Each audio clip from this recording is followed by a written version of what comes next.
World's biggest astrology community in Tamil. Online Astro TV, வாழ்வின் வெளிச்சம். Online astro டிவியை கண்டு மகிழுங்கள். ஒவ்வொரு கோயிலுக்கும் அதிகமாக சென்று அந்த கோவிலில் என்னென்ன விசேஷங்கள் இருக்குது, ஒரு வழிபாடுகளை எப்படி பண்ணணும் அப்படின்ற விஷயங்களை நிறைய ஆய்வுகள் நானே ஏன்னா எனக்கு ஜோதிடத்தில் அனுபவம் அதிகம், ஆனால் கோயில் வழிபாடுகளில் பெரிய அளவில் அனுபவம் கிடையாது. இப்போ தான் இந்த ஒரு 6-7 வருஷமாக தான் அதிகமாக கோயில்களுக்கு நாங்கள் போயிட்டுருக்கோம், ஒவ்வொரு கோயில்களுக்கு போகிறோம். அப்போ இந்த மாதிரி ஒரு அனுபவவாளிகள் தான் நமக்கு என்ன பண்ணுறாங்க, இந்த கோவிலில் இப்படி இருக்குங்க ஏன்னு சொல்லி எனக்கே சொல்லுவார். அப்போ என்னென்னா இவர் சொல்லக்கூடிய பரிகாரங்கள் நம்ம பிரபஞ்சத்தை கேட்கும்போது நம்ம ஒரு கால்குலேஷன் போடுவோம். ஒரு ஜாதகத்தை பார்க்கும்போது எல்லாத்துக்கும் ஒரே மாதிரி பரிகாரங்கள் கொடுக்க போகிறது கிடையாது, ஓகேங்களா? ஆனால் இவர் சொன்ன ஒரு பரிகார ஸ்தலங்கள் திடீர்னு நமக்கு ஞாபகம் வரும்.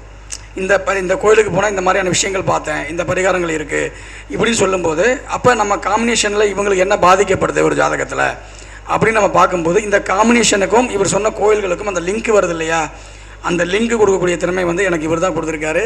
ஸோ அதன் அடிப்படையில் பார்த்தீங்க அப்படின்னா இன்றைக்கி தன்னுடைய அனுபவ பரிகாரங்கள், ஓகேங்களா, தெய்வத்திருங்களுடைய ஒவ்வொரு கோயில்களுக்கு போகும்போது அந்த கோயில்களுக்கு எப்படியெல்லாம் நம்ம வழிபாடுகள் பண்ணணும், அந்த பரிகாரங்கள் எப்படியெல்லாம் அனுபவ ரீதியாக எடுத்திருக்காங்கன்ற விஷயங்களை தன்னுடைய அனுபவத்தை உங்ககிட்ட பதிவு பண்ணுறார். இது ஜோதிடருக்கு மிக மிக முக்கியமான தேவையான ஒரு விஷயம், ஓகேங்களா? ஏன்னா அவங்க ஒரு வழிபாடுகள் பண்ணும்போது எப்படி எளிமையாக ஜெயிக்க வைக்கிறாங்க வாடிக்கையாளரை அப்படின்ற விஷயங்கள் நம்ம கற்றுக்கணுன்றதுக்காக இதை தன்னுடைய தனிப்பட்ட முறையில் உங்களுக்கு எல்லாத்துக்கும் சொல்லணும்னு இருக்கிறதுனால இன்றைக்கி பதிவு பண்ணுற ஐயா அவர்களை பேச வருமாறு அன்புடன் அழைக்கின்றேன். குலதெய்வங்களையும் வணங்கி பஞ்சபூதங்களையும் நவக்கிரகங்களையும் வணங்கி குருமார்களையும் வணங்கி இந்த சிற்றுரையை ஆரம்பிக்கிறேன். அப்போ ஐயா சொன்னபடி முதல்ல ஐயா கிட்டேருந்து தான் நான் என்கிட்டே கிடையாது, எதுவுமே கிடையாது. பல இடத்துல ஒரு இடத்துலேருந்து வெளியில் வந்துட்டேன், திக்கு தெரியாமல் இருந்தேன். நண்பர் ஒருத்தர் 50,000 எனக்கு போட்டு விட்டார். ஏதோ 10,000 போடுவார்னு நினச்சேன், ஆனால் 50,000 போட்டு விட்டார்.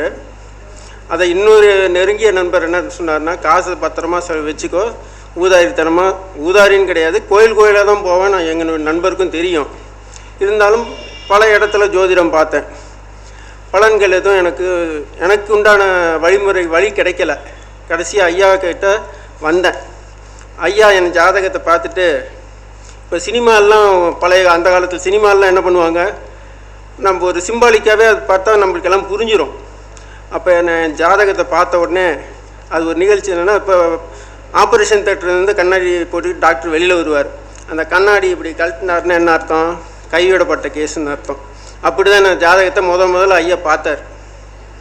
அப்புறம் பார்த்த உடனே ஐயாவுடைய குறிக்கோள் என்ன, எப்படி ஏற்பட்ட ஜாதகமாக இருந்தாலும், எவ்வளோ மோசமான ஜாதகமாக இருந்தாலும் அவரை வாழ வைக்கக்கூடிய ஒரு சூட்சம வழி இருக்கான்னு பார்ப்பார். சாதாரண ஜாதகமாக இருந்தால் அது எப்படி ஜெயிக்க வைக்கிறதுன்னு பார்ப்பார். அப்போ என் ஜாதகத்தை பார்த்த உடனே, நீங்கள் திருப்பரங்குன்றம் போயிட்டு அஸ்வினி நட்சத்திரம் வர்ற அன்னைக்கு போய் திருப்பரங்குன்றம் முருகனை போய் தரிசிச்சுட்டு முந்திரி வச்சு படைச்சிட்டு முந்திரி தானம் 7 மாதம் செஞ்சுட்டு வாங்கயா, இதே போதுமானது, உங்களுக்கு வழி பிறக்கும், பணம் வரக்கூடிய நிலைகள் உருவாகும் அப்படின்னு சொன்னார். இங்கே தான் என்னுடைய தொடக்கமே. ஐயா இப்போ சொல்கிறார், என்னை எந்தெந்த கோயிலுக்கெல்லாம் போனால் பரிகாரம் எங்கெங்கிறது சொல்கிறேன்னு சொல்கிறார். அதெல்லாம் ஐயா கிட்டேருந்து தான் அந்த முதல் சொல்லி போட்டது. நானும் ஐயா சொன்ன மாதிரியே 7 மாதம் 7 அஸ்வினி நட்சத்திரத்தன்னைக்கு திருப்பரங்குன்றம் போவேன். அப்போ நான் இங்கே கிடையாது, சேலத்தில் இருந்தேன். சேலத்துலேருந்து மதுரைக்கு 220 ரூபா போகிறதுக்கு, மதுரையிலேருந்து திருப்பரங்குன்றத்துக்கு 25 ரூபா, முந்திரி பருப்பு 140 ரூபா 100 கிராம். இதெல்லாம் அப்போ எல்லா செலவும் 9 விளக்கு போட சொல்லுவார், நல்லெண்ணெயில் போட சொல்லுவார். எல்லாமே செஞ்சேன். ஒரு தடவை போயிட்டு வந்தால் எனக்கு 700 ரூபா செலவு. 7 தடவை போயிட்டு வந்தால் என்ன, கையில் வருமானம் இல்லை, எதுவுமே இல்லை. அப்போ 5000 ரூபா செலவு வச்சிங்களா? ஃப்ரெண்டெல்லாம் திட்டினாங்க, எதுக்குடா இப்படி போகிற, காசு விரையும் பண்ணால் நாளைக்கு எங்கே போவா, உனக்கு எந்த தொழிலும் இல்லை, ஜோதிடம் தவிர வேறு எதுவும் இல்லை, ஒரு இடத்துல போய் கால் ஊனிட்டு அப்புறமேல் செய்யிடாம்பாங்க. நான் உங்களுக்கு தெரியாமல் கூட போவேன், ஃப்ரெண்டுக்கு தெரியாமல் காலையில் ஏஞ்சி போயிடுவேன், விடிய கிளம்புறேன், செஞ்சுட்டு தான் வருவேன்.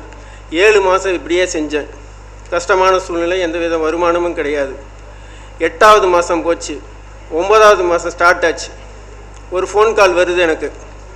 ஐயா, ஏற்கனவே ஏதோ ஒரு பழக்கம், ஐயா தஞ்சாவூர் மாவட்டத்தில் ஒரு கும்பாபிஷேகம் நடக்க போகுது, அதுக்கு உங்களால் வர முடியுமா, 4 நாள் துணிமணி எடுத்துகிட்டு வந்துடுங்க அப்படின்னு சொல்கிறார். சரிங்கய்யா, இந்த கோயில் வேலை தானே, சரி வர்றாங்கயான்னு சொல்லிட்டு 4 நாளைக்கு வேண்டிய துணிமணிலாம் எடுத்துகிட்டு போயிட்டேன். அங்கேயும் உதவி கூடமாட யாகத்துக்கு உண்டான உதவியெல்லாம் செஞ்சேன். 4 நாள் யாகம் முடிஞ்சது. 4000 ரூபாய் எனக்கு சன்மானம் கொடுத்தாங்க.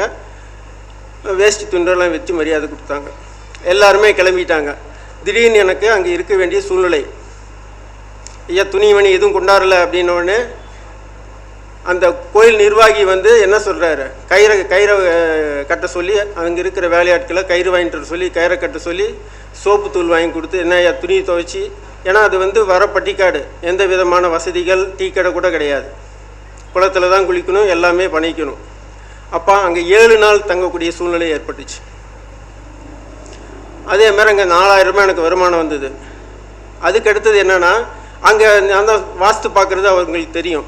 ஒரு இடத்துல வாஸ்து பார்க்குறதுக்கு கூட்டிகிட்டு போனாங்க. அவங்க ஒரு 2500 ரூபா கொடுத்தாங்க. அப்புறம் கோயிலில் ஒரு ஜாதகம் பார்த்தா 300 ரூபா கொடுத்தாங்க. சரின்ட்டு 7 நாள் ஆச்சு, நான் கிளம்புறேங்க அப்படின்னேன். சரின்ட்டு பையெல்லாம் எடுத்துகிட்டு கிளம்புறேன். ஒரு ஆள் எனக்கு ஏதோ ஒன்று சொல்லு சாமின்னு சொல்லிட்டு 200 ரூபா கையில் கொடுத்தாரு. அப்போ மொத்தம் 7000 ரூபாய். கேது ஐயா எப்படி கணக்கு எடுத்துருக்கிறார். அப்புறமேல் தான் திதியோக கரணத்தெல்லாம் வச்சு இப்போ ஐயா ஜாயின் பண்ணி விட்டார். போன வருஷம் தான் திதியோக கரணம் படித்தேன். இந்த வருஷம் திதியோக கரணம் கிளாஸ் ஆரம்பித்து 3 நாள் தான் ஆயிடுச்சுக்கு. இன்றைக்கி நடந்தால் 3வது நாள் கிளாஸ். அப்போ 7. அப்போ சூரியன் எனக்கு பூர நட்சத்திரத்தில் இருக்கிறார். அப்போ பூரத்துக்கு ஆயில்யம் முடக்குன்னு ஐயா சொல்லக்கூடாதுன்ட்டார். முடக்கு நிவர்த்தின்னு தான் சொல்லணும். எந்த ஆப்போசிட்டான வாழ்க்கை, இந்த நெகட்டிவான வார்த்தைகள் யூஸ் பண்ணக்கூடாதுன்னு சொல்லியிருக்கிறார். அப்போ எனக்கு அப்போலாம் அது தெரியாது. அப்போ சூரியனுக்கு அஸ்வினி முடக்கு. அப்போ 7 அஸ்வினிக்கு போய்ட்டு வர சொல்லியிருக்கிறார். அப்போ எனக்கு 7 நாள் அங்கே தங்க வேண்டிய சூழ்நிலை. அப்போ குடவரை கோயில், மேஷம்னா திருப்பரங்குன்றம் மலை மேலே இருக்கிற முருகன் குடவரை கோயில், அங்கே தீபம் போட சொல்கிறார். மேஷம்ங்கிறது தீபம், நெருப்பு ராசி. அப்போ எல்லாம் போயிட்டு வந்துட்டேன். அப்போ 7000 ரூபாய் எனக்கு கிடைக்கிது. 7 நாள் அங்கே தங்கக்கூடிய சூழ்நிலை. அப்போ ஒரு ஆன்மீக வழியாக அதுவும் என்னென்னா சாஸ்தா கோயில், அதுவும் ஒரு சிறப்பு. அப்போ 7 நாள் 7000 ரூபாய். அதுக்கப்புறம் 500 ரூபா கொடுத்தாங்க பஸ் சார்ஜுக்கு. இப்போ இது எவ்வளோ சிறப்பு நீங்களே யோசிச்சு பாருங்கள். ஆனால் இதில் நான் என்ன சொல்ல வர்றேன்னா, இதில் எதுவும் சப்ஜெக்ட் கிடையாது, மேட்டர் தான் முக்கியம். அப்போ நம்ம வாடிக்கையாளர் என்ன சொல்கிறாங்க, ஐயா ஒரு பரிகாரம் சொன்னால், ஐயா எனக்கு ஞாயிற்றுக்கிழமையாக பார்த்து கொடுங்க, எனக்கு வீக்லி ஆஃபாக பார்த்து கொடுங்க. நம்ம ஒன்றும் ராவணேஸ்வரன் கிடையாது. 11 கிரகத்தையும் நவகிரகங்களையும் கொண்டாந்து 11ஆம் இடத்துல வைக்கிறதுக்கு என்ன சொல்கிறாரோ, ஜோதிடர்களோ குருமார்களோ என்ன சொல்கிறாங்களோ அதை அப்படியே கடைப்பிடிக்கணும். அப்படியே கடைப்பிடிச்சு ஒவ்வொரு நிகழ்வையும் நான் தனியாக எடுத்து வச்சிருக்கிறேன். இது எனக்கு முதல் எனக்கு நடந்ததை நான் ஜோதிடர் சொல்லணும். அதேமாதிரி ஒவ்வொரு ஜோதிடம் இந்த புஸ்தகத்தில் இருக்கிறத படிக்காமல் தன் அனுபவத்தை எடுத்துக்கணும். வருஷத்தில் ஒரு தடவை 2 தடவையாவது நம்மளுக்கு என்ன விதிக்கப்பட்டிருக்குதோ அந்த கோயிலுக்கு போங்க, என்ன மாற்றங்கள் நீங்களும் அனுபவ ரீதியாக பாருங்கள். அதுதான் இங்கே சொல்கிறேன். அடுத்தது அதே மாதிரி அந்த ஃபோனுக்கு எப்படிங்க என்னை கூப்பிடணும்னு தோணுச்சு அப்படின்னு கேட்டேன். ஏதோ ஒரு வகையில் பழக்கம். அவர் அஸ்வினி நட்சத்திரம், அவர் பேர் பிரபாகரன். அப்போ சூரியன் பேர் வந்துச்சுங்களா, அஸ்வினி நட்சத்திரம் வந்துருச்சா, யார் எனக்கு உதவுறாரு? இதுதான் என்னுடைய முதல் அனுபவ பரிகாரங்கள். அதனால தான் அனுபவ சுபயோக பரிகாரங்கள். அப்போ இதை கரெக்டாக கடைபிடிச்சா அவயோகம் சுபயோகமாக மாறும் என்பது நானே இங்கே சாட்சி. அதுக்கு ஐயா தான் முதல் எனக்கு பிள்ளையார் சொல்லி போட்டு கொடுத்தார். அதுவும் பாருங்க, பிள்ளையார் சொல்லியும் தான் வருது, அதுவும் கேது தான். இன்றைக்கி நான் ஆரம்பித்தது அஸ்வினி நட்சத்திரம். அப்போ அஸ்வினி நட்சத்திரத்தை தொடர்ச்சி என்னைக்கு ஐயா ஜாதகம் பார்க்க ஒரு நாள் ஜாதகம் பார்த்தோம்னா இந்த இதே ஒரு சௌபாக்கிய நாம யோகமாக அதே யோகம் தான் வரும். கூட இருக்கிறதுனால பார்த்துருக்குறேன். இப்போ அஸ்வினி நட்சத்திர நட்சத்திரமே தான் இன்றைக்கி வரும். அப்போ இன்றைக்கி முதல் பேச்சாளர் அஸ்வினி நட்சத்திரத்துக்கார். அப்போ நான் அஸ்வினி நட்சத்திரத்தை தொடர்பு படுத்தியே தான் நான் பேசிகிட்டு இருக்கிறேன். அடுத்தது 48வது நாள் மறுபடியும் மண்டல பூஜைக்கு எனக்கு அழைப்பு எடுத்துருக்குறாங்க. அதில் ஒரு ஐயருக்கு வந்து வண்டி வாகனம் கிடைக்கல. அங்கே மழை நல்லா பெய்யுது. 2 குழந்தைகள், கை குழந்தை ஒன்று, சின்ன குழந்தை வச்சுருக்கிறார். ஐயா எனக்கு ஒரு கார் வேணும். அப்போ நியூமராலஜி ஐயா அதுக்கும் தான் ராஜநிலை நியூமராலஜி அதுவும் படிங்க, முதல்ல உங்கள் நம்பரை சேஞ்ச் பண்ணுங்க அப்படின்னு சொன்னார். அப்போ என் நம்பரை சேஞ்ச் பண்ணிட்டேன். அப்போ அதையும் கற்றுக்கிட்டு இந்த மாதிரி நான் நல்ல வண்டியை நான் எடுத்து கொடுக்குறேங்க. ஏன்னா அவருக்கும் வருமானம் கிடையாது அந்த ஐயருக்கும். ஆனால் வசதி கிடையாது. கிராமம், ராத்திரியில் குழந்தைங்களுக்கு ஏதாவதுன்னா வண்டி வேணும், அந்த மண்ணில் சேத்துலலாம் போனால் பாதுகாப்பாக இருக்காதுன்னு சொல்லிட்டு ஒரு வண்டி கேட்டார். நானும் அவருடைய ஜாதகத்தெல்லாம் பார்த்தேன். பார்த்ததுக்கப்புறம் இங்கே சுக்கிரனுடைய அவயோகி அவருக்கு சுக்கிரன். தோத்தாத்திரிநாத பெருமாள் கோயிலுக்கு போயிட்டு வாங்கய்யா, உங்களுக்கு வண்டி அமையும் அப்படின்னு. முதல் தடவை அவருக்கு வந்து போக முடியாத தடங்கள் ஏற்பட்டுச்சு. சொன்ன தடங்கள் ஏற்படும், அதையும் மீறி தான் நீங்கள் போய் ஆகணும், போனால் தான் உங்களுக்கு வண்டி அமையும் அப்படின்னு.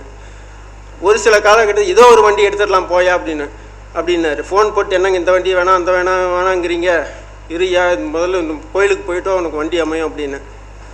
போயிட்டு வந்துட்டு அடுத்த ஒரு வாரத்திலே வண்டி அமைஞ்சது. அது என்ன, அது 48வது மண்டல பூஜைக்கு என்னை கூட்டிகிட்டு போகிறார். கூட்டிகிட்டு போய் எல்லாம் முடிஞ்சு, எல்லாம் இரவு முழுக்க சுவாமியெல்லாம் எல்லாம் முடிஞ்சுது. அப்போ அவருக்கும் தூக்கம் கேட்டிருக்கிறாரு. ஆனால் என்ன சொல்கிறாரு, ஐயா நான் வாங்கின வண்டியில் உங்களை உட்காத்தி வச்சு ஊருக்கு கொண்டாந்து பஸ் ஸ்டாண்டாவது கொண்டாந்து விடணுன்னாரு. அந்த வண்டி என்னன்னா ஒரு முஸ்லீம் கிட்ட இருந்து வாங்கியிருக்கிறார். அவருக்கு யோகி ராகு பகவான், அவருக்கு அவயோகி சுக்கிரன். நானே ஆச்சரியப்பட்டேன். முன்னால் போனால் முஸ்லீம் சிம்பல், பின்னால் போனால் என்ன எழுதிச்சிங்களா, வீனஸ்ன்னு எழுதியிருந்தது. இங்கே வாங்கன்னு சொல்லி கூட்டி கொண்டு போய் காமிச்சேன். இதுதான் வந்து நீங்கள் செஞ்சுருக்கக்கூடிய பரிகாரத்துடைய ஒரு எவிடன்ஸுன்னு சொல்லி சொன்னேன். இப்படி தான், அதுவும் வண்டியோட கூட்டு தொகை 4, நியூமராலஜி இப்படி 4. தூங்கிட்டு இருந்தேன், ஃபோன் போட்டு இந்த வண்டி எடுக்கலாமா அப்படின்னாரு. தாராளமாக எடுங்க அப்படின்ட்டேன். அவருக்கு அவ்வளோ பெரிய சந்தோஷம். மறுபடியும் மரியாதை செஞ்சு என்னை கொண்டாந்து பஸ் ஏற்றி விட்டார். அப்போ இதெல்லாம் ஒரு அனுபவம்னா நீங்கள் ஒரு ஜோதிடர்களும் வந்து நெறிமுறை ஃபாலோ பண்ணணும். சாஸ்திர நியம அனுஷ்டானங்களை என்ன விதிக்கப்பட்டிருக்கோ அதை அப்படியே ஃபாலோ பண்ணணும். ஆனால் இப்போ என்னென்னா, ஒரு 4 நாளைக்கு முன்னால் எங்கள் ஜாதகம் பார்க்குறதுக்கு வந்தார். இன்னும் ஐயா கிட்ட கூட இன்னும் சொல்லலை. வந்த உடனே, ஐயா எங்கள் அப்பா இந்த மாதிரி தவறிட்டார், இன்றைக்கி 3வது நாள், இன்றைக்கி 2வது நாள், 3வது நாள் எனக்கு இந்த மாதிரி காரியம் பண்ணுறதுக்கு எனக்கு டைம் எழுதி கொடுங்கன்னு. எனக்கு சரியான கோபம் வந்தது. நீ ஒன்றும் சொல்ல தேவையில்லை, சாஸ்திரம் வந்து 10 நாள் 16 நாள் தான். நீங்கள் என்ன வந்து எனக்கு 3 நாளைக்கு சொல்கிறது, நான் செய்ய மாட்டேன் அப்படின்னு சொல்லிட்டு திருப்பி அனுப்பிச்சிட்டேன். அது வந்து ஜோதிடர்கள் இப்போ வந்து எல்லாம் யூடியூப்பை பார்த்துட்டு மக்கள் வந்து எனக்கு 3வது நாள் காரியத்துக்கு டேட்டு குறித்து கொடுங்க, திதியை குறித்து கொடுங்க அப்படிங்கிறாங்க. 3வது நாள் சாஸ்திரம் கிடையாது. ஆனால் இங்கே இப்போ இருக்கிற மக்கள் எல்லாமே 3 நாளில் இல்லை ஞாயிற்றுக்கிழமையாக பார்த்து கொடுங்க, ஞாயிற்றுக்கிழமையாக பார்த்து அப்போ தான் சொந்த பந்தெல்லாம் வருவாங்க அப்படின்னு சொல்லி எல்லாம் டைம் கேட்குறாங்க. தயவு செஞ்சு அதெல்லாம் தவிர்த்துடுங்க. நெற்றிக்கண் திறப்பினும் குற்றம் குற்றமே, என்னால் செய்ய முடியாதையோ போயா வேற எங்கேயாவது பார்த்துக்கோன்னு சொல்லிடுங்க. அது எவ்வளோ கோடிக்கணக்கில் பணம் வந்தாலுமே சரி, சாஸ்திரத்துக்கு மாறாக எதையும் செய்யாதீர்கள். அறிவுறுத்துங்கள். வரக்கூடிய வாடிக்கையாளரிடம், அப்பா நான் ஒன்றும் ராவணேஸ்வரன் கிடையாது, நீயும் ராவணேஸ்வரன் பிள்ளையாக பிறக்கலை, எல்லா கிரகத்தையும் தூக்கி 11 வைக்க முடியாது, சாஸ்திரம்னா சாஸ்திரம்தான், இதுதான் என்னுடைய ரூல்ஸு, ஃபாலோ பண்ணால் பண்ணுங்க, இல்லைன்னா என்கிட்ட வராதிங்க அப்படின்னு சொல்லி அனுப்பிச்சிடுங்க. இப்படி செஞ்சு பாருங்கள், எல்லாத்தையும் வெற்றியாளராக மாற்றலாம்.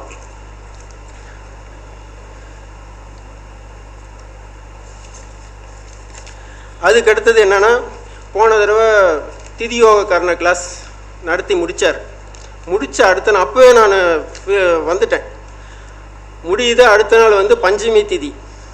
அப்போ நம்ம இதில் படிக்கிறவர்கிட்டே, ஐயா நாளைக்கு போயிட்டு வாங்க, இவங்க வீட்டுக்காரம்மாக்கிட்ட பஞ்சமி திதி தான், பிரளய காலேஸ்வரருக்கு போயிட்டு வாங்க அப்படின்னா அவரும் உடனே எடுத்துகிட்டு போயிட்டார். கையில் காசு கிடையாது. போயிட்டு அங்கே போய் வழிபடுறாரு. வழிபட்டுக்கிட்டு இருக்கும்போதே 2000 ரூபாய் ஜிபேயில் வந்து அவருக்கு விழுவுது. அது வந்து என்கிட்ட சொல்கிறாரு, இந்த மாதிரி இங்கே நீங்கள் சொன்னீங்க, நான் போய் பிரளய காலேஸ்வரர், அது எங்கே இருக்குதுன்னா விருதாச்சலத்தில் இருக்குது, பெண்ணாடங்கிற ஊரில் இருக்குது. அந்த கோயிலுக்கு எல்லா ஜோதிடர்களும் கட்டாயம் ஒரு நாள் ஒரு தடவையாவது போய் வழிபட்டு வாருங்கள். இந்த மாதிரி ஒரு அனுபவம். அடுத்ததும் அதே நம்ம தர்மசாஸ்திராவில் இருக்கிற ஒரு சகோதரி தான், இருக்கிற சொந்தங்கள் தான். அவங்களுக்கும் சொன்னேன் நான், இந்த மாதிரி பிரளயகாலேஸ்வரர் கோயிலுக்கு போயிட்டு வாங்கம்மா அப்படின்னு. அவங்களும் போயிட்டு வந்துட்டு வராத பணம் 6000 ரூபா ஏதோ கொடுத்தாங்க. அது எவ்வளோ காந்தி கணக்குன்ட்டு நினச்சிட்டாங்களாட்டு இருக்குது. போயிட்டு வந்த உடனே 6000 வந்து அவங்களுக்கு அக்கௌண்ட்டில் விழுவுதான். ஃபோன் போட்டு சொல்கிறாங்க, 1 வருஷத்துக்கு மேலே ஆச்சு, எனக்கு மறந்து போச்சு, உனக்கு இப்போ தான் அனுப்பணும்னு தோணுச்சு, அனுப்பிச்சிட்டேன், சாரி அப்படின்னு சொல்லி சொல்கிறாங்களே. வந்து என்கிட்ட சொன்னாங்க. அதுக்கடுத்தது ஒரு நிகழ்வு, ஒரு குடும்ப நண்பர் வாங்கிய நீங்களும் போயிட்டு வரலாம் அப்படின்னு அவருக்கு ஒரு நாள் குறித்து கொடுத்தா, நீங்களும் வாங்க கூட, நம்ம 2 பேர் மட்டும்தான் காரில் போகலாம் அப்படின்னு சொல்லிட்டு கூட கூட்டிகிட்டு போனார். அங்கே போய் எல்லாம் விளக்கு போட்டு வழிபாடு செஞ்சுட்டு சகஸ்ரநாம அர்ச்சனை அங்கே கோயிலில் நல்லபடியாக செய்கிறாங்க. சகஸ்ரநாம அர்ச்சனை செஞ்சுட்டு அன்னதானம் கொடுத்துட்டு நாங்கள் சாப்பிட்டுட்டு அங்கேருந்து பிரளயகாலேஸ்வரர் கோயிலேருந்து நேராக விருதாச்சலம் ரோடை டச் பண்ணுறோம். ஃபோன் கால் வருது. இதுக்கு நானே சாட்சி. இந்த மாதிரி உங்களுக்கு வந்து குடும்ப இதில் காட்டில் தண்ணி இல்லையா, தண்ணி இல்லாமல்னா சவுக்கு தோப்பு வைக்கலான்ட்டு இருக்கிறேன், அதுக்கு பேங்க்கில் லோன் கேட்டிருக்கிறேன் அப்படின்னாரு. ரோடை டச் பண்ணுறோம், ஃபோன் கால் வருது. ஐயா, உங்களுக்கு வந்து சவுக்கு தோப்புக்கு லோன் சாங்ஷன் ஆச்சு, எப்போ வந்து வாங்கிக்கிறீங்க? என்ன குறிச்சு கொடுக்கக்கூடிய நாள், நேத்திர ஜீவன் வேணும். அந்த நாள் அந்த டைமில் 12 மணிக்குள்ளார எந்த பூஜையாக இருந்தாலும் செய்யணும். இறங்கு காலத்தில் பூஜை செய்யக்கூடாது. இறங்கும் பொழுதில் பூஜை செய்யக்கூடாது. எனக்கே ஆச்சரியம். எல்லாருமே வந்து சொல்லுவாங்க. எனக்கு என்னதுன்னா, எல்லாருமே ஃபீட்பேக் சொல்லுவாங்க. அதேமாரி ஒருத்தருக்கு வந்து இது பிஸ்னஸ் போகவே இல்லை, வாடிக்கையாளர் யாராக்கும் வரல. அவருக்கு வந்து இன்மையில் நன்மை தருவார் கோயிலுக்கு போயிட்டு வா அப்படின்னு. இன்மையில் நன்மை தருவார் கோயிலுக்கு போயிட்டு வழிபாடு செஞ்சுட்டு வரலை. அவர் அப்படியே நேராக மதுரை மீனாட்சி அம்மன் கோயிலுக்கு போயிட்டார். அவருக்கு வந்து அது கொஞ்சம் அவயோகத்தை கொடுத்துருச்சு. என்னடா பண்ணீங்க அப்படின்னு கேட்டதுக்கு, இந்த மாதிரி மதுரை மீனாட்சி அம்மன் கோயிலுக்கு போகலான்ட்டு போனோம், அங்கே கொஞ்சம் கஷ்டமான சூழ்நிலை ஆகிப்போச்சு. நான் அந்த மதுரை மீனாட்சி அம்மன் கோயிலுக்கு போக வேணான்னு சொல்லலை, அவருக்கு வந்து அது அந்த கோயில் வந்து போனால் கொஞ்சம் ரிவர்ஸாக அடிக்கும். அதனால் எந்த கோயிலுக்கு போக சொல்கிறோமோ, ஜோதிடர்கள் எந்த கோயிலுக்கு போக சொல்கிறாங்களோ அந்த கோயிலுக்கு நேராக போய்விட்டு நேராக வீட்டுக்கு வாருங்கள். அங்கே போவோம், இங்கே போவோம், இவ்வளோ தூரம் வந்துட்டோமே, நவகிரக டூரு, ஜோதிடர்கள் போகிறது வேறு. அந்த கோயிலுக்கு போகலாம், இந்த கோயிலுக்கு போகலான்ட்டு அலைப்பாய் மனது வந்தால் செலவோட செலவாக அந்த கோயிலுக்கு போவோம், இந்த கோயிலுக்கு போவோன்ட்டு அதை தான் தயவு செஞ்சு போகாதீங்க. நம்மளுக்கு என்ன எனர்ஜி தேவையோ அந்த எனர்ஜியை போய் மட்டும் வாங்கி கொண்டு வாருங்கள். நெகட்டிவ் எனர்ஜி வாங்காதீர்கள். அதேமாரி போன கார்த்திகை மாதம்தான் இந்த அடியனுடைய முதல் பேச்சு. அந்த பேச்சில் வந்து எப்படி வழிபாடு செய்கிறது, எப்படி டிஸ்ட்ராக்ஷன் ஆகாமல் என்னென்ன உணவு கட்டுப்பாடுகளோடு போகிறதுங்கிறத சொல்லியிருக்கிறேன். மீண்டும் ஒரு முறை சொல்கிறேன். கோயிலுக்கு போவதற்கு 3 நாளைக்கு முன்பு போயிட்டு வந்து 3 நாள் அன்றைய தினம் விரதமாக இருந்து கடைபிடியுங்கள்.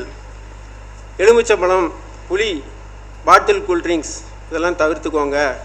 Junk food தவிர்த்துக்கோங்க. கருப்பு ஆடைகள், மெயினாக செல்ஃபோன் பார்க்குறத தவிர்த்துக்கோங்க. செல்ஃபோன் பேசுங்க, தப்பு கிடையாது. இந்த கேளிக்கை நிகழ்ச்சியில் ஈடுபட்டு கோயிலுக்கு போனீங்கன்னா மனசு வந்து அதுதான் வந்து ஓடும். நாங்கள் என்ன சொல்கிறோம், போய் தெய்வத்தை கண்ணை திறந்து பாருங்கள், கொடி மரத்திட்ட கண்ணை மூடி ஒரு 1/2 மணி நேரம் உட்காந்துருங்க.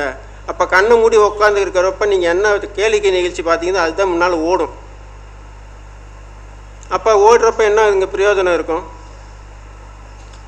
இப்போ சபரிமலைக்கு எப்படி போகிறாங்க, 48 நாள் விரதம் இருந்தானே போகிறாங்க. அந்த மாதிரி இருந்து போங்க. அப்போ ஒவ்வொரு வாடிக்கையாளரையும் வெற்றியாளர்களாக மாற்றலாம். நீங்கள் சொல்லி புரிய வைங்க. எல்லாம் 5 நிமிஷம் வர்றாங்க, எனக்கு எஸ்ஆர்னா பதில் போடும், அடுத்த நான் டைம் நாங்கள் இப்போ சொல்கிறத கூட உட்காந்து கேட்க கொடுக்கக்கூடிய இது கிடையாது, பொறுமை கிடையாது. ஜோதிடம் பார்க்க வரப்போ ஒரு நாள் லீவ் போட்டுவாங்க. 10 நிமிஷத்தில் பார்க்கக்கூடிய சமாச்சாரம் கிடையாது. ஆய்வு பண்ணி பண்ணுறதுக்கு, ஒரு ஜாதகம் பார்க்குறதுக்கு 2 மணி நேரம் எடுக்கணும். அதேமாரி ஐயா திருமணம் பொருத்தம், வாழ்க்கை அதாவது இதை வந்து சமூகத்தை சீர்திருத்துறதுக்கு திருமணத்தை பொறுத்த பார்க்குறதுக்கு வந்து ஒரு நாள் ஆகணும். உடனே எல்லாம் 20 ரூபா 10 ரூபா புஸ்தகத்தை வாங்கி நட்சத்திரம் பொறுத்த 9 10க்கு 8 வருதா ஓகே அப்படின்னு சொல்லக்கூடாது. ஜாதகத்தை விட திருமண பொறுத்த ஆய்வு வந்து ஒரு நாள் எடுத்துக்கணும். 10 நிமிஷத்தில் எனக்கு பார்த்து சொல்லுங்கன்னா தயவு செஞ்சு பார்க்காதீங்க. ஒரு வாரத்துக்கு முன்னாடியே பார்த்து நான் என்ன சொல்கிறேனோ அந்த படி பண்ணுற மாதிரி இருந்தால் திருமண பொருத்தம் வாங்கி எனக்கு சொல்லுங்கள், இல்லைன்னா நீ வேறு எங்கேயோ போய் பார்த்துக்கோங்க அப்படின்னு சொல்லி நீங்கள் தவிர்த்துக்கோங்க. அதனால் ஜோதிடர்களும் நெறிமுறையில் கைப்பிடித்து வாடிக்கையாளர்களிடமும் இதை தெரிவிங்க, அவங்க கன்வின்ஸ் பண்ணுங்கள். இப்படி தான் சாஸ்திரம், இப்படி தான் மற்ற சமூகத்தை மற்ற மதத்திலலாம் கடைப்பிடிக்கிறாங்களா இல்லையா. தயவு செஞ்சு ஞாயிற்றுக்கிழமையில் ஃபங்க்ஷன் வைக்காதீங்க, உறவு முறியும். வியாழக்கிழமையிலும் எதுவும் வைக்காதீங்க, உறவு. நம்ம எல்லாமே ஞாயிற்றுக்கிழமை. அப்போ ஞாயிற்றுக்கிழமை பிரிட்டிஷ்காரங்க காலையில் மாசுக்கு போகிறாங்க, நீங்கள் போகிறீங்களா? நான் கேட்குறேன். மாசுக்கு போயிட்டு 12 மணி வரைக்கும் உட்காந்துட்டு வராங்க, நீங்கள் உட்காந்துருக்கிறீங்களா? இல்லை நம்ம உட்காந்துருக்கிறோமா? சொல்லுங்கள். உட்காந்துருக்கிற மாதிரி நான் சொல்லிவிட்டு அப்புறம் மத்தியானத்துக்கு மேலே எல்லாம் செய்யுங்க. ஒவ்வொரு மதத்திலும் ஒவ்வொரு நெறிமுறைகள் ஸ்ட்ராங்காக கடைப்பிடிக்கிறாங்க. இந்து மதத்திற்கு மட்டும் அதை வந்து ரிலாக்ஸ் பண்ணி நிறைய தெய்வங்கள் இருக்குது, அதை வந்து சொல்லிக் கொடுக்கறதுக்கு ஆள் இல்லை. இப்போ வடநாட்டெலாம் இப்போ இங்கே வந்து ஒவ்வொரு தடையும் ஒவ்வொரு முறையும் ராமாயணத்தையும் மகாபாரதத்தையும் நினைவுக்கு அப்படியே ரெஃபரன்ஸ் வச்சுக்கிட்டே இருக்கணும். மகாபாரத்தையும் ராமாயண கிருஷ்ணரையும் ராமரையும் வந்து ரெஃபரன்ஸ் வச்சுக்கிட்டே பக்கத்தில் வச்சுக்கிட்டே இருக்கணும். அவங்களுக்கு என்ன நடந்தது, அவங்க எப்படி போனாங்க. ராமர் புனர்பூச நட்சத்திரம் எப்போ போனார் சீதையை மீட்கிறதுக்கு? உத்தர் பல்குனி நட்சத்திரம், உத்தர நட்சத்திரத்துக்கு போனால் போய் மீட்டுட்டு வந்துடலாம் அப்படிங்கிற கணக்கீடு செஞ்சு அப்போ வந்து போகிறாரு, சீதா பிராட்டியை மீட்டுட்டு வந்துடுறாரு. அதே மாதிரி அவயோகி காலில் போய் விழுங்க, அவயோகி தெய்வத்தின் காலில் போய் விழுங்க. அப்போ துரியோதனன் என்ன பண்ணுறான், கிருஷ்ணர் உதவி நாடுறதுக்கு தலைமாட்டில் போய் நின்றுக்கிறான். இப்போ பஞ்சபாண்டவர்கள் என்ன பண்ணுறாங்க, கால் மாட்டில் போய் காலை பிடிச்சிக்கிறாங்க. அப்போ யார்கிட்ட போகிறாரு, யாருக்கு உதவுறாரு, யார் பக்கம் சாயிறாரு? கண் பார்வை எங்கே போகுது? நேராக பாதத்துக்கு தான் போகும், காலை பிடிக்கிறவங்களுக்கு தான் போகும். போய் அவயோகி கோயிலில் போய் எதுவும் செய்யாதீங்க, கையெடுத்து கும்பிடுங்க, கண்ணை மூடி உட்காருங்க. நீங்கள் இப்போ அதை செய்யன்னு இறைவன் எதுவும் கேட்பதில்லை. அவயோகியை போய் ஆக்டிவேட்டும் செய்யாதீங்க. ஆக்டிவேட் டீஆக்டிவேட் செய்கிறத பற்றி ஐயா மறுபடியும் ஒரு இதாகவே எடுக்கணும். அதெல்லாம் எல்லாமே யூடியூப்பில் பார்த்துட்டு கருணநாதனை இயக்கிறேன், அதை இயக்கிறேன், இதை இயக்கிறேன்னு போய் நானே ஒரு தடவை கருணநாதனை இயக்கினேன். ஒரு நண்பனுக்கு, என்னுடைய உயிர் நண்பனுக்கு இங்கேருந்து எல்லாமே தைதுவில், நானும் தைதுவில் கரணம் ஃப்ரெண்டு பையன் எல்லாமே தைதுவில் காஞ்சிபுரம் பெருநகர் போய் நல்ல ஒரு அபிஷேகத்தை பார்த்துட்டு எல்லாம் பண்ண உடனே அவனுக்கு வேண்டாத இடத்துல ஒரு ட்ரான்ஸ்ஃபர். எனக்கு இன்னும் அது வந்து மனசில் வலிக்குது. யூடியூப்பை பார்த்துட்டு கருணாநாதை இயக்குவோம், அதை பண்ணுவோம். ஒரு ஆர்வ கோளாறு தான். அப்போ எப்போ ஐயா கிட்ட வந்து சேர்ந்தனோ அந்த இதெல்லாம் நெறிமுறை கட்டாயம் வந்து கடைபிடிக்க வேண்டும் அந்த குறிக்கோள். இப்போ ஐயாவுடைய தாரம் எல்லோரும் நல்லா இருக்கணும், எல்லாருக்கும் எல்லாம் கிடைக்க வேண்டும் என்ற தாரக மந்திரத்தை வச்சு அது எப்படி கிடைக்கும், எல்லாரையும் எப்படி வெற்றியாளராக மாற்றுறது? இப்போ இந்த நெறிமுறையை கண்டுபிடிங்க, ஜாதகத்தை பார்த்து ஆய்வு செய்யுங்க. ஆய்வு செஞ்சதுக்கப்புறம் இது பண்ணுங்க. அதே மாதிரி தான் அந்த டூர் போயிட்டுருக்கிறப்போ ஒரு பிஜேபி ஒரு கட்சிக்காரர் வந்தார். எனக்கு இந்த எல்லாமே அவருடைய ஜாதகத்தையும் பார்த்தேன். அப்போ நீங்கள் செய்கிறது எல்லாமே கட்சிக்காக நல்லா உழைக்கிறீங்க, ஆனால் நீங்கள் பிரபலம் ஆக மாட்டேங்க, உங்கள் முகமே தெரிய மாட்டேங்குது, பேர் யாரோ வாங்கிட்டு போயிடுறாங்க, தலைமையகத்துக்கு உங்கள் பேர் வந்து போக மாட்டேங்குது, அதுக்கு என்னங்கய்யா பண்ணது? உங்கள் பையன் சோபனன் நாமயோகம். அப்போ சூரியனார் கோயிலுக்கு போங்க, அப்போ நீங்கள் உங்களை ஃபேஸ் பிரபலமாகும் அப்படின்னு சொன்னேன். சூரியனார் கோயிலுக்கு போனார். இந்த நடந்து முடிஞ்ச எலெக்ஷனில் அவர் வேலை செஞ்சார். அவருடைய வேலை வந்து தலைமையகத்துக்கு தெரிந்தது. நேரடியாக ஓப்பன் மேடையிலேயே அவருக்கு வாழ்த்து சொல்லி வாழ்த்து தெரிவித்தார்கள். அவர் எனக்கு வந்து நன்றி சொன்னார், ஃபோனில் சொல்லி இந்த மாதிரி நடந்துச்சிங்க அப்படின்னு நன்றி சொன்னார். அவருடைய மகன் ஜாதகத்தில் அவருக்கு அப்படி இருக்குது. அப்போ இத்தனை வருஷமாக செஞ்சு யாரோ ஒருத்தர் பேர் வாங்கிட்டு போகிறார். அவர் செஞ்சதெல்லாமே கட்சிக்காக உழைத்தது எல்லாம் வேஸ்ட்டாக போச்சு. வேஸ்ட்டாக போனதில் இவருடைய பேர் வரலை அங்கே. அதே மாதிரி அந்த இதில் டிரைவராக ஒருத்தர் வந்தார். அவர் என்கிட்ட நம்பர் துண்டு சீட்டில் நம்பர் வாங்கிட்டு போயிட்டார். அவருக்கு ரீசெண்டாக பிரச்சனை, சொந்த அண்ணனே வந்து கேஸ் கொடுக்குறாரு. கூட இருக்கிற இவர் வக்கீலே இவருக்கு ஆப்போசிட்டாக மாறிட்டார். அப்போ என்ன சொன்னேன், அவருக்கு வந்து அவயோகி ரோகிணி சந்திரன் நேராக முடச்சூர் கோபிசெட்டிப்பாளையம் சந்திரமௌலீஸ்வரர் கோயிலுக்கு போங்க. அத்தனைக்கும் அவனுக்கு சம்மன் அன்னைக்கு நீங்கள் ஃபோனெல்லாம் சுவிட்ச் ஆஃப் பண்ணிக்கோங்க. நேராக அங்கே போய் சாமி கண்ணெல்லாம் பார்த்துட்டு கொடிமரத்துக்கு அடியில் உட்காந்துக்கோங்க, எதுவுமே பண்ணாதீங்கன்னு சொல்லிட்டேன். அடுத்த நாள் வந்து அவருக்கு சாதகமாகவே ஒரு பெண் வக்கீல் தானாக முன்வந்து வாதாடி, ஜட்ஜுக்கிட்ட வாதாடி, இது வந்து அவதூறாக போடப்பட்ட கேஸ் அப்படின்னு சொல்லி வாதாடி அவருக்கு சாதகமாக தீர்ப்பு வாங்கி கொடுத்தாங்க. ரீசெண்டாக +2 இப்போ நடந்தது இல்லைங்களா, அங்கே ஒரு இது வந்து ஓப்பனில் சொல்ல முடியாது, ஒரு மாணவின்னு வச்சுக்கலாம், ரொம்ப பிரச்சனை, டார்ச்சர் பண்ணுறாங்க. வீட்டுக்கு வந்து அவரை வந்து நான் திருவள்ளம் பரசுராமர் கோயில், ஏன்னா கர்மம் அதிகமாக இருக்குது, அங்கே போயிட்டு வர சொல்கிறேன். அங்கே போய் பரசுராமர் இதில் வழிபாடு போகிறாங்க. வீட்டில் வந்து காவல்துறை வந்து டார்ச்சர் பண்ணுறாங்க +2 படிக்கிற பொண்ணை. அங்கேயே வழிபாட்டு செஞ்சுட்டு அங்கேருந்து ஃபோன் போடுறாரு. எப்போ நம்ம மாநாடு நடந்துகிட்ருக்கிற நாளன்று பூச நட்சத்திரத்தன்னைக்கு, ஒன்றும் பண்ணாதீங்க, வீட்டுக்கு போங்க, எல்லாமே சரியாக போயிடும் அப்படின்னு மாநாட்டில் ஃபோனில் ஒரு 10 நிமிஷம் பேசினேன் அவர்கிட்ட. வீட்டுக்கு வந்த உடனே அந்த பெண்ணுக்கும் ஒரு ஒரு வேற்று மதத்து வக்கீல், யார் என்னன்னு தெரியாதவங்க, அவங்க வந்து வாதாடி இது வந்து அவதூறாக போடப்பட்ட நகை காணாமல் போச்சுன்னு கேஸ் கொடுக்குறாங்க. அந்த பொண்ணு திருடுற பொண்ணு கிடையாது, படிக்கிற பொண்ணு. அந்த படிப்பை கெடுக்கணுங்கிறதுக்காக ஒருத்தங்க வேணும்னு பண்ணுறாங்க. அப்போ அதுக்கெல்லாம் வந்து திருவள்ளம் போயிட்டு வந்தேன். இந்த மாதிரி கர்மாவெல்லாம் நிறைய தேவையில்லாத வீண்படியெல்லாம் வரும், அதெல்லாம் உங்கள் முன்னோர்கள்லாம் செஞ்சுருக்கிறாங்க, அது உங்கள் பொண்ணுக்கு வந்து வருது அப்படின்னு சொல்லி திருவள்ளம் பரசுராமர் கஷேத்திரத்துக்கு போய், இப்போ பௌர்ணமி இன்னைக்கு நம்ம மாநாடு நடந்த அந்த பூச நட்சத்திரத்தை அன்றைக்கி அங்கே போய் வழிபாடு செஞ்சுட்டு அங்கேருந்து ஃபோன் போடுறாங்க. அப்போ அவங்களுக்கு வந்து ஒரு பெண் வக்கீல் நானே வந்து ஆஜராகிறேன் அப்படின்னு சொல்லி ஒரு போலீஸ் கமிஷனர்கிட்ட பேசி, ஜட்ஜுக்கிட்ட பேசி அவங்க அதை நிரூபித்து இனிமேல் அவங்க கேஸை எதுவுமே எடுக்கக்கூடாதுன்னு சொல்லிட்டு ஜட்ஜு வார்ன் பண்ணி அனுப்பிச்சு இவங்களுக்கு சாதகமாக தீர்ப்பு வழங்கியிருக்கிறார். அதனால் நெறிமுறைகளை கடைபிடியுங்கள். சாப்பாடு கண்டபடிக்கு சாப்பிடாதீங்க. கோயில் வழிபாட்டப்போ இலகுவான ஜீரணமாகக்கூடிய உணவை சாப்பிடுங்கள். ஜங்க் ஃபுட்டு அப்போ தான் போய் பாட்டில் கூல்ட்ரிங்க்ஸ் குடிக்கிறது. அதேமாதிரி ஃபுட் ஷேரிங், இந்த தட்டிலேருந்து அந்த காலத்தெல்லாம் இந்த இலையில இந்த கை தொட்டோம்னாவே எங்கள் அப்பா அடிப்பார். இப்போ 2 கையிலையும் இலை எடுக்கிறது, மொத்தமாக எடுக்கிறவங்க 2 கையில் எடுப்பாங்க. ஒத்த கை என்னை வாட்ச் பண்ணிங்கன்னா தெரியும், கடையில் போய் ஒத்த கையில் தான் எடுப்பேன். இந்த கையில் அடிச்சுன்னா இந்த கையில் அடி விழும். எனக்கு எங்கள் வீட்டில் இந்த தட்டுக்கு தண்ணியை தொட்டோம்னா அடி விழும். யாருமே அந்த நெறிமுறை கடைப்பிடிக்கிறது இல்லை. எல்லாமே நடந்தது தான். எல்லாத்துக்குமே குருமார்கள் இருக்கிறாங்க, குலகுருன்னு ஒருத்தங்க இருப்பாங்க. இன்னும் வடநாட்டில் குருமார்கள் இருக்கிறார்கள், ஒரு குலத்திற்கு ஒரு குருமார்கள் இருக்கிறார்கள். நேராக வடநாட்டுக்காரங்க யாருமே சாமி கோயிலுக்கு போகவே மாட்டாங்க. குருமார்கிட்ட கேட்டுட்டு அவர் போக சொன்னால் தான் போவாங்க. ஏன்னா அவர் வழிகாட்டு தப்போ ரைட்டோ அதை செய்வாங்க. அதனால தான் வடநாட்டுக்காரர்கள் இன்னும் மேலோங்கி இருக்கிறார்கள். நம்ம மூளையை வச்சுக்கிட்டு ஒன்றும் செய்ய முடியாத அளவுக்கு இப்படி இருக்கிறோம். அதனால் குருமார்களுடைய வழி அதில் இப்போ கேட்டால் குருமார்கள் என்ன சொல்கிறாங்க, பெருசு அது கிடக்குது. இப்படி தான் குருமார்களுக்கு ஒரு பேர்.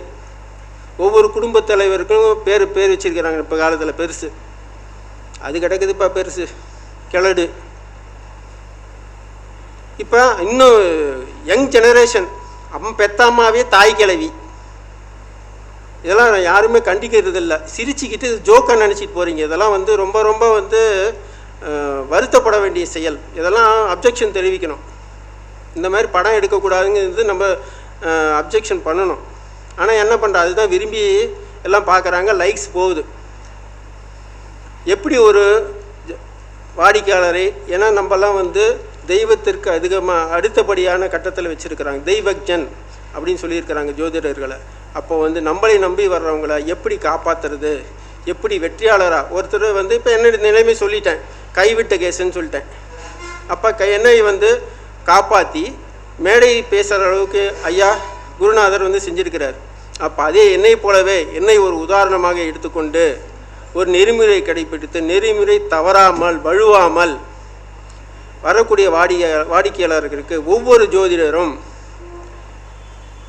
சொல்லி புரிய வச்சு எல்லோருக்கும் எல்லாம் கிடைக்கட்டும் என்ற எங்கள் குருநாதரின் தாரக மந்திரத்தை அதை எல்லோரும் கடைபிடிக்குமாறு கேட்டுக்கொண்டு எனக்கு இந்த வாய்ப்பளித்த என் குருநாதர் டாக்டர் சாஸ்தா என் மணிகண்டராஜ் அவர்களுக்கும் இதை நேரடியாகவும் ஆன்லைன் அஸ்ட்ரோ டிவி மூலியமாகவும் ஒளிபரப்பிக் கொண்டிருக்கும் டாக்டர் முத்துப்பாண்டி அண்ணா அவர்களுக்கும் இதை நேரடியாக எனக்கு இந்த பள்ளிப்பாளையத்தில் கேமரா எல்லாம் சரி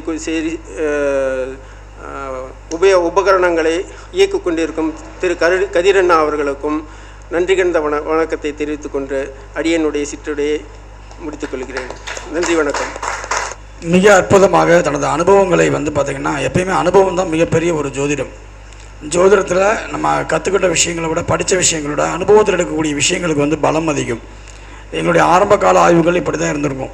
நம்ம ஒரு அப்ளைங் பண்ணும்போது அதோடைய ரிசல்ட் எழுதி வச்சு கேட்போம். நாங்களே ஃபோன் பண்ணியெல்லாம் கேட்டிருக்கோம், நான் உங்களுக்கு கொடுத்துருக்கேன், இதுக்கு கோயிலுக்கு போனீங்களா, இது சக்ஸஸ் ஆயிடுச்சா. இதுதான் எங்களோட ஆரம்ப கால. அப்போல்லாம் டைரி போட்டு எழுதிட்டு இருந்தோம். இன்றைக்கி டைரி போட்டு எழுதுறது, அதுக்கு பதிலாக மொபைலில் வந்து சேவ் பண்ணக்கூடிய ஆப்பெல்லாம் எங்களுக்கு வந்ததுனால அதை சேவ் பண்ணிக்கிறோம். அந்த மாதிரி நாங்கள் பண்ணியாச்சு. ஸோ இது எதுக்காக அப்படின்னா, ஒவ்வொருத்தருக்கும் வந்து நம்ம கொடுக்கக்கூடக்கூடிய அந்த வழிபாடுகள் பிரபஞ்சம் என்ன பண்ணுது அப்படின்னா, ஒரு நோய் உருவாகுது அப்படின்னாவே அந்த நோய்க்கான தீர்வையும் சேர்த்து தான் கொடுக்குது. அது யாருக்கு கொடுப்பனை இருந்து அதை எடுக்க முடியும், யாருக்கு கொடுப்பனை இல்லாமல் அதை அனுபவித்து போக முடியும் அப்படின்ற ரெண்டு நிலையும் சேர்த்தி கொடுக்கும். அப்போ கொடுப்பனை எங்கிறது யாருன்னா ஜோதிடர் தான். அந்த ஜோதிடர் சொல்லக்கூடிய அந்த வழிபாடுகள் தான். ஒரு கோயிலுக்கு போக சொல்கிறாங்க அப்படின்னா, அந்த கோயிலுக்கு போனால் உடனே சரியாகும்னு சொல்கிறதில்ல. இந்த கோயிலுக்கு போனால் அந்த இப்போ என்ன உங்களுக்கு பிரச்சனையோ அந்த பிரச்சனைக்கு உண்டான தீர்வுக்கான ஒரு பாதை கிடைக்கும், வழி கிடைக்கும் அப்படின்றதுக்காக தான் உலகம். நம்ம அதெல்லாம் தமிழ்நாடு தான் இதுக்கு வந்து எல்லா பிரச்சனைகளுக்கும் எல்லா கோயில்களுக்கும் இருக்குது. எல்லா பிரச்சனைகளுக்குமே தமிழ்நாட்டில் எல்லா கோயில்களுமே இருக்குது. ஆனால் விஷயம் என்னென்னா, அந்த கோயில்களுக்கு அந்த கோயிலில் இருக்கக்கூடிய தெய்வங்கள் நமக்கு எப்போ கொடுக்கும், நம்ம பிரச்சனைக்கு எப்போ தீர்வு கொடுக்கும் அப்படின்ற நேரத்தை துல்லியமாக எடுத்துகிட்டு போய் அந்த வழிபாடுகள் செய்யக்கூடிய நிலை தான் மிக அற்புதமான நிலை. அதுக்கு நம்ம வந்து கரெக்டான நேரங்களை தேர்வு செஞ்சு நம்ம கொடுக்கணும். ஓகேங்களா? ஸோ இன்னும் நிறைய அனுபவங்களை வந்து வரக்கூடிய மதங்கள் ஐயா அவர்கள் தருமாறு அன்புடன் கேட்டுக்கொண்டு ஒரு கோயில் கண்டுபிடிச்சிருக்கிறேன். ஓகேங்களா? சூப்பர். ஐயா அவர்களுக்கு வந்து இப்போ நம்ம நூல் கொடுத்து சிறப்பு கௌரவம் செலுத்துகிறோம். ஐயா அவர்களுக்கு வாழ்த்துக்கள். நன்றி.